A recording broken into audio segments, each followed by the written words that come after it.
אז איך מתחילים? מאוד פשוט. מה שבסך הכל צריך זה ארנק דיגיטלי. מה שנראה עכשיו זה איך מתקינים ארנק, איך שולחים ומקבלים ביטקוין, איך שומרים על הארנק, ומאיפה אפשר לקנות את הביטקוינס הראשונים.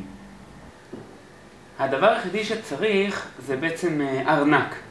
עכשיו יש כל מיני סוגי ארנקים, ארנק בסלולרי, במחשב, ארנקים בענן וגם ארנקי נייר. ומה שאני מראה עכשיו זה ארנק בסלולרי. עוד פעם, אני עושה כרגע את הדבר הכי פשוט. אני הולך להתקין משהו שנקרא ביטקוין וולט. אני כותב פה ביטקוין וולט, הנה. ויש פה כל מיני סוגי ארנקים, אני מתקין את הכי סטנדרטי. זהו, התקין ופתח אותו. עכשיו, מה זה בעצם ארנק? ארנק זה אפליקציה. האפליקציה שמחזיקה את המפתח הפרטי. היא מחזיקה בקובץ את הסוד הזה. וגם מראה לנו את הכתובת הפומבית. פה למעלה זה הכתובת הפומבית. הארנק הדיגיטלי הוא גם זה שבעצם מתחבר לרשת, והוא זה שישלח את הטרנזקציות, ישלח את הכסף. והוא גם בעצם יגיד לי כמה כסף אומר לי. כרגע יש לי פה 0 ביטים. לשלוח כסף מארנק לארנק זה הדבר הכי פשוט שיש. לוחצים פה על הכתובת, אני יכול לשלוח או את ה-QR קוד או בעצם את המחרוזת הארוכה הזאת. אני מגיע עם אפליקציה אחרת, במקרה הזה אפליקציה סלולרי אחר, ואני פשוט הולך לסרוק את הכתובת הזאת. אני סורק, ועכשיו יש לי את הכתובת פה שבעצם כתובה שם.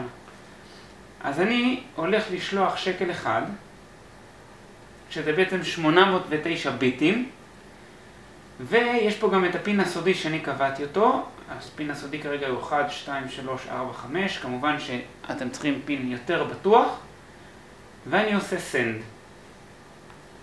ברגע הזה הטרנזקציה נשלחת למערכת. הנה, פה אני כבר שלחתי, עוד שנייה נראה שזה בעצם מגיע לשם. הטרנזקציה עכשיו עוברת בכל המערכת עד שמגיעה לטאבלט. הנה, רואים שבעצם הכסף הגיע, הוא הגיע מהכתובת הזאתי, וכבר אפשר לראות שמשהו כמו, היה אישור ראשון לכסף. העיגול הזה פה מצד שמאל מתמלא לאט לאט. הארנק לא מאפשר לי לשלוח את הכסף הלאה עד שיהיו לי משהו כמו 3 או משהו כזה אישורים. מה שמומלץ לשנות זה את שער המטבע. אז אני עכשיו הולך לבחור את ישראל, שזה ILS, זה השקל שלנו. הנה, אני בוחר את השער של השקל ואני קובע אותו. אז כשאני יוצא החוצה אני באמת רואה שמה שקיבלתי זה שקל אחד, שזה 809 ביטים בימינו. עוד משהו חשוב, שאנחנו רוצים לעבוד בביטים, כי זה יותר נוח.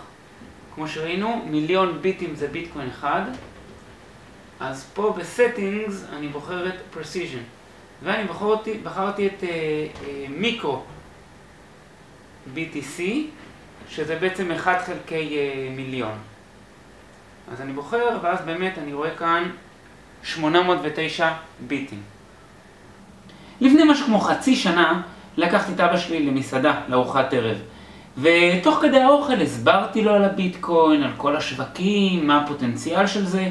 גם התקנתי לו ארנק ביטקוין, ושלחתי לו איזה 20 אגורות בביטקוין, וראינו איך זה עובד. נחמד מאוד. אחרי משהו כמו שבועיים פגשתי אותו שוב פעם, ושאלתי אותו מה קורה עם הפלאפון. הוא אמר שהייתה לו זה בעיה בטלפון, והוא לקח אותו לעמדת שירות. הם פשוט מחקו את הכל והתקינו לו מחדש. ואז שאלתי אותו, ואיפה הביטקוינס? אז זהו, נעלם. אם אין לך גיבוי של אותו מפתח פרטי, נעלמו הביטקוינס. זהו, יש שם 20 אגורות בביטקוינס שהם בלתי ניתנים לגישה. הכסף הזה נעלם. אז בגלל זה, זה מאוד מאוד מאוד חשוב, כל העניין של ההבטחה של הביטקוין ושמירה של המפתח הפרטי.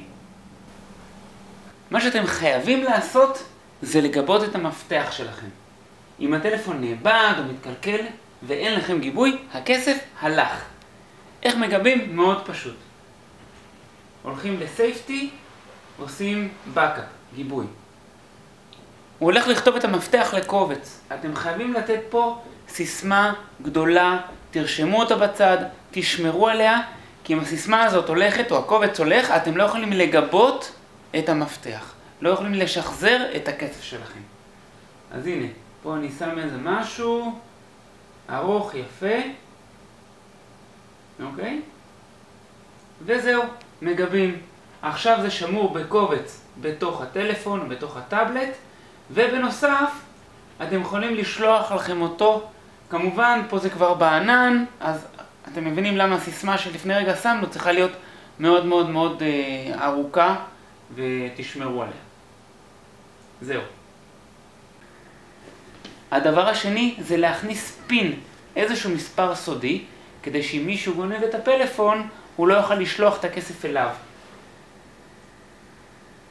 אז פה, בסייפטי, אני מגדיר פין, אני שם את הפין הישן אם יש לי, ואני שם פין חדש, וזהו.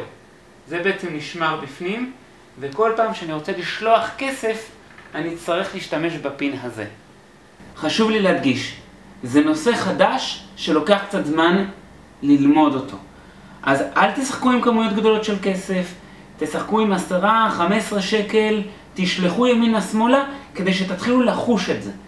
דבר נוסף, הארנק שיש לכם בפלאפון, תסתכלו עליו כמו ארנק שיש לך בתיק. שימו שם מקסימום 100 או 200 שקל בביטקוינס, לא יותר מזה. אם אתם רוצים לשמור על יותר ביטקוינס, יש דרכים יותר בטוחות לעשות את זה, ועל זה אנחנו נראה סרטונים בהמשך. עברו איזה כמה דקות, ואפשר לראות שהטרנזקציה עברה משהו כמו 2 או 3 אישורים. אז איך משיגים את הביטקוינס הראשונים? מאוד פשוט, תחשבו כמו זהב. איך אתם משיגים זהב? אתם צריכים שמישהו ייתן לכם זהב, נכון? אתם צריכים לקנות או לקבל שירותים בעבור זה, אותו דבר בביטקוין. אתם צריכים למצוא מישהו שמוכן לשלוח לכם ביטקוין. היום יש 2 דרכים עיקריות לעשות את זה. דרך ראשונה זה דרך הווב, זאת אומרת למצוא איזשהו אתר שבו אפשר לסחור בביטקוינס או לקנות ביטקוינס. בארץ אני מכיר 2 אתרים כאלה, הראשון Bit2C והשני Bits of Gold, אולי יש אחרים חדשים. והדרך השנייה זה בצורה פיזית. יש בתל אביב, בשגרירות של הביטקוינס בתל אביב, יש כספומט של ביטקוין, שאתה מכניס שטרות והוא שולח לפלאפון, שאתה מדביק למסך, הוא שולח ביטקוינס.